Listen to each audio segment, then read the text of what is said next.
Dans les temps anciens, au cœur des civilisations émergentes et des grands royaumes, vivait un homme dont le parcours semblait dépasser l'entendement humain. Salomon, fils du prophète David, était un roi unique en son genre. Dès son enfance, il faisait preuve d'une intelligence remarquable et d'une sagesse hors du commun. Les érudits le citaient en exemple, les anciens le respectaient profondément, et les jeunes espéraient suivre ses traces. Mais ce qui le démarquait encore plus, c'était une bénédiction particulière, celle de la faveur divine. Tout commença avec une vision, une prière où Salomon demanda à son Seigneur un cadeau inhabituel pour un souverain. Il ne réclamait ni richesse, ni longévité, mais la sagesse nécessaire pour juger avec équité. Sa demande sincère plut à Dieu, qui lui accorda non seulement la sagesse, mais également des dons exceptionnels, uniques dans l'histoire. Sa vie devint alors une preuve vivante de la grandeur que l'on peut atteindre en se soumettant pleinement à Dieu. Un jour, 2 femmes désespérées se présentèrent devant lui pour régler une dispute. Chacune affirmait être la mère d'un enfant, provoquant un débat passionné. Après avoir écouté attentivement, Salomon demanda une épée et ordonna que l'enfant soit coupé en 2 pour être partagé.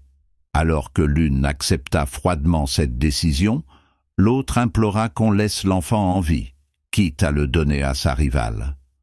Salomon reconnut immédiatement la véritable mère, car seule une mère authentique sacrifierait son bonheur pour le bien de son enfant. Ce jugement fit briller sa sagesse dans le cœur de tous ceux qui étaient présents.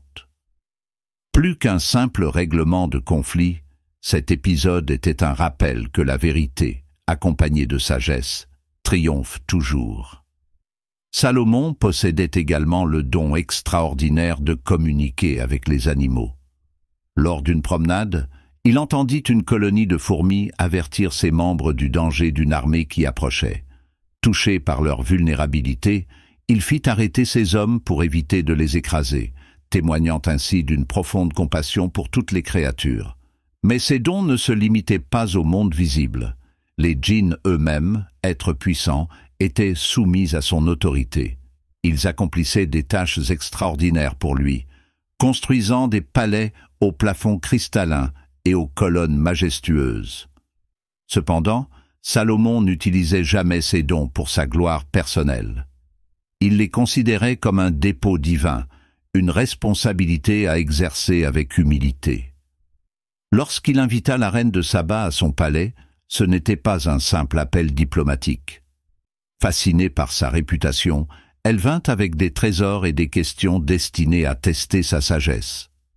Mais ce qui la bouleversa le plus, ce fut son humilité et sa dévotion envers un Dieu unique.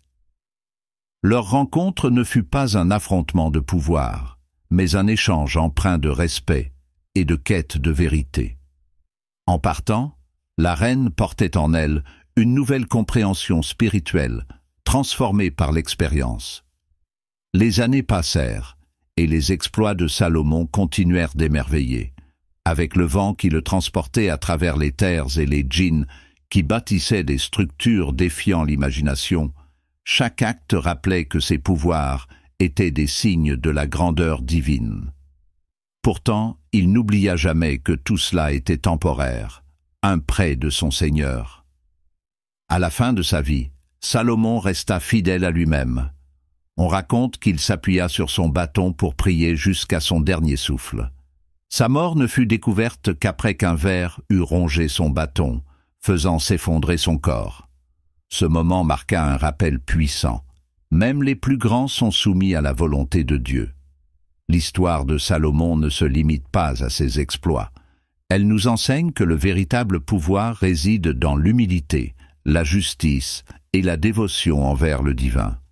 Que chacun de nous puisse s'inspirer de son exemple et utiliser les bénédictions reçues pour faire le bien et rapprocher les cœurs de la vérité.